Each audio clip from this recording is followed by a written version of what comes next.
불과 지난달까지만 하더라도 말레이시아 공군 신형 전투기 도입 사업에서 가장 유리한 고지를 점하고 있었던 한국 항공우주산업 카이의 FA-52, 중국제 JF-17의 도전에 역전될 가능성이 높아졌기 때문이다. 말레이시아 공군 전투기 전력은 약 50여 대 규모로 미국제 FA-18D 8대, 러시아제 수-30 MKM-18대, 미그-29 10대 등 36대의 전투기와 13대의 호크 MK-288 경공격기로 구성되어 있다. 이 가운데 미그-29의 노후화가 심화됨에 따라 말레이시아 정부는 18대의 신형 전투기를 구매해 미그-29를 대체한다는 계획을 세우고 지난 2010년부터 신형 전투기 도입 사업, 이른바 MRCA 멀티롤 콤바트 에어크래프트 사업을 추진했다. 이 사업의 도전장을 내민 기종은 미국의 FA-18E/F 슈퍼허넷, 유럽의 유로파이터 타이푼, 스웨덴의 제임즈 39, 그리펜 등 3개 기종이었다. 이들 기종은 수년간 경합을 벌였고 지난 2017년 FA-18E/F와 제임즈 39가 최종 후보로 좁혀졌다. 2017년 연말까지만 하더라도 획득 비용과 유지 비용에서 유리한 제임즈 39의 낙승이 점쳐졌지만 말레이시아는 돌연 사업의 전면 재검토를 선언했다. 예산 사정이 여의치 않았던 말레이시아 정부는 신형 전투기 도입 규모를 18대에서 12대로 축소하고 획득 방식 역시 구매 대신 임대로 방향을 틀었다. 하지만 말레이시아 정부의 요구 조건에 맞춘 저렴한 가격으로 신형 전투기를 임대해줄 나라는 없었다. 전투기를 사기에는 예산이 부족했지만 그렇다고 주변국의 공군력 증강에 대응할 신규 전투기 전력화를 마냥 미룰 수만도 없는 상황이었던 말레이시아 공군은 눈을 낮춰 비교적 저렴한 소형 전투기를 도입하는 방향으로 사업 계획을 전면 수정했다. 이른바 LCA 라이트 콤바트 에어크래프트 사업으로 명명된 이 경전투기 도입 사업 초반 말레이시아 공군의 관심을 받았던 기종은 한국의 FA-50이었다.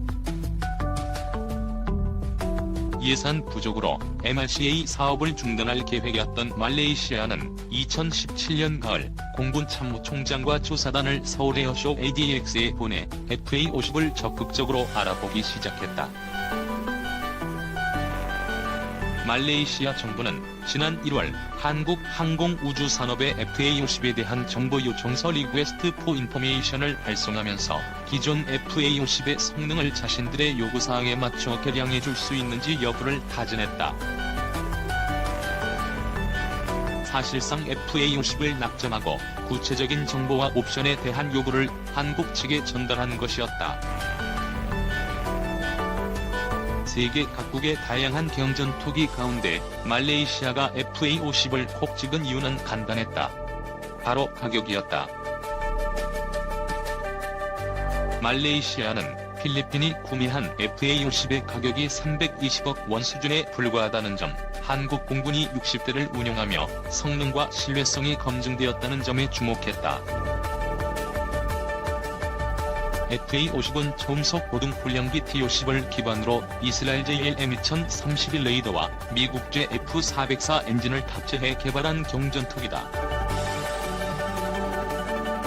같은 엔진을 탑재한 제임즈 39, 그리펜과 같은 고성능 전투기에는 한참 미치지 못하지만 적절한 비행 성능과 무장 능력을 보유하고 있어 가성비가 좋은 것으로 평가된다. 필리핀 공군의 FA-50 경공격 전투기 C-163.com 말레이시아 공군은 FA-50의 중거리 공대공 미사일 운용 능력을 비롯해 무장 운용 능력 강화를 요구하면서 이러한 성능 개선이 이루어질 경우 12대를 구매할 의향이 있음을 한국 측에 전달했다. 이러한 분위기 때문에 지난 1월까지만 하더라도 FA-50의 말레이시아 수출은 기정사실화되는 분위기였다. 그러나 여기에 중국이 끼어들면서 모든 것은 원점으로 돌아갔다. J-20으로 유명한 중국 굴지의 항공기 메이커 청두항공기공업그룹 성도비 기공업지 지난 1월 수출용 전투기인 JF-17을 말레이시아에 공식 제안했다. 비슷한 시기에 인도 힌두슈탄 항공 힌두슈탄 에어로노틱스 리미티드 역시 인도 국산 전투기인 테자스 티저스 LCA를 들고 말레이시아 신형 전투기 도입 사업에 줄사표를 던졌다. FA-50 단독 후보였던 사업이 3파전 양상으로 변한 것이다. 이종의 경쟁 기종이 등장했지만 사실 인도의 테자스 LCA는 고민거리가 아니었다. 테자스 LCA는 인도가 독자 개발하는 과정에서 상당한 시행착오가 있었고 현재도 인도군 내부에서 말이 많은 전투기였기 때문에 신뢰성 면에서 다른 나라에 제시할 수준의 전투기가 아니었다. 문제는 JF-17이었다. JF-17은 중국이 미그-21 대체 시장을 노리고 개발한 6.5톤급 단발 전투기로 현재 파키스탄 공군의 주력으로 운용되고 있는 기종이다. 애초에 JF-17이 파키스탄 공군의 강력한 요청에 따라 공동 개발 형식으로 개발된 기종이었으므로 파키스탄은 무려 110대의 JF-17을 전력화했고 기존의 F-16 등을 대체하는 차기 전투기로 최대 250대까지 JF-17의 보유량을 늘릴 예정이다. 수-30이나 라팔 등 고성능 전투기가 즐비한 인도 공군을 상대해야 하는 파키스탄이 JF-17을 주력 전투기로 채용하게 된 것은 가격도 가격이지만 성능이 상당히 받쳐주기 때문이다.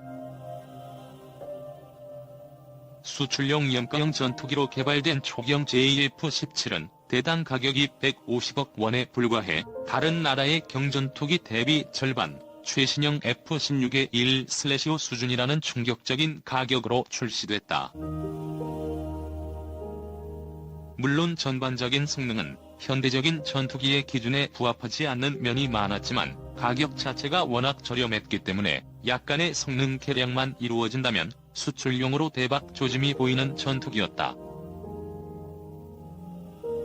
파키스탄 역시 이러한 잠재성을 인식하고 중국 측에 지속적인 성능 개량 사업을 요청했다. 그 결과 개발된 블라크2와 블라크3 버전은 경전투기 시장에 상당한 센세이션을 불러일으킬 만한 성능으로 다시 태어났다.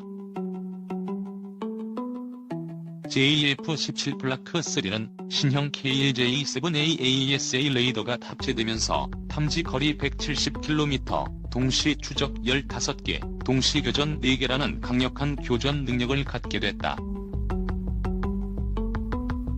사거리 100km의 중국판 암람P-12 운용 능력은 물론 다양한 중국제 정밀 유도무기와 초음속 대함 미사일 운용 능력까지 부여됐다. 기체 신뢰성 역시 우수했다. 기존의 중국제 전투기, 심지어 중국 공군 주력 전투기로 대량 보급되고 있는 J-10보다 낫다는 평가도 나온다. 기체 제어를 위한 최신형 플라이-바이-와이어 시스템이 적용되었지만 비상시를 대비한 유압식 기체 제어 시스템도 함께 탑재되어 있어 기체 시스템이 다운되거나 고장이 발생했을 때 수동으로 기체를 제어해 안전하게 불시착할 수 있었다는 파키스탄 공군의 보고도 있었다. 무장 탑재 능력이나 항공 전제 장비 일부에서 최신형 F-16에 밀리지만 파키스탄 공군 납품가 기준 대당 3,200만 달러라는 가격은 대단히 매력적인 가격이다. 여기에 최근 중국이 아시아, 아프리카 국가들을 대상으로 제공하고 있는 차이나 프로모션까지 더해지면 가격은 더 내려갈 여지가 있다.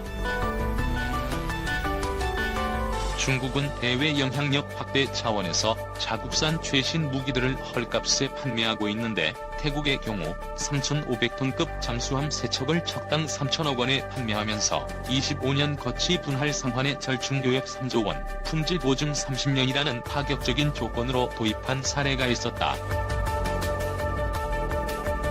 바로 이러한 점들 때문에 FA-50이 유력했던 말레이시아 차기 경전투기 사업의 기류가 버티기 시작했다. 미국제 기체와 러시아제 기체를 혼용해서 운용 중인 말레이시아 공군 입장에서는 굳이 미국제 군수지원 체계와 서방 무기 체계에 집착할 이유가 없다.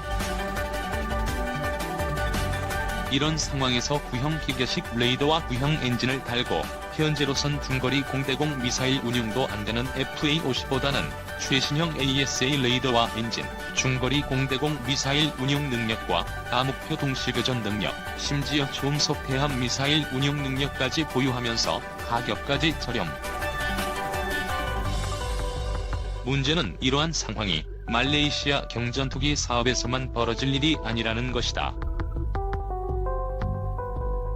미 공군 훈련기 사업 탈락이라는 치명타를 입은 카이는 초음속 고등 훈련기 T-50과 경전투기 FA-50에 대한 해외 판촉에 더 열을 올리고 있지만 더 우수한 성능이면서 가격까지 저렴한 JF-17이 차이나 프로모션까지 옵션으로 들고 FA-50 잠재 고객들을 빼앗아가고 있기 때문이다. 과연 FA-50은 JF-17이라는 압도적 가성비의 경쟁자를 상대로 어떤 대응 카드를 꺼내들 수 있을까?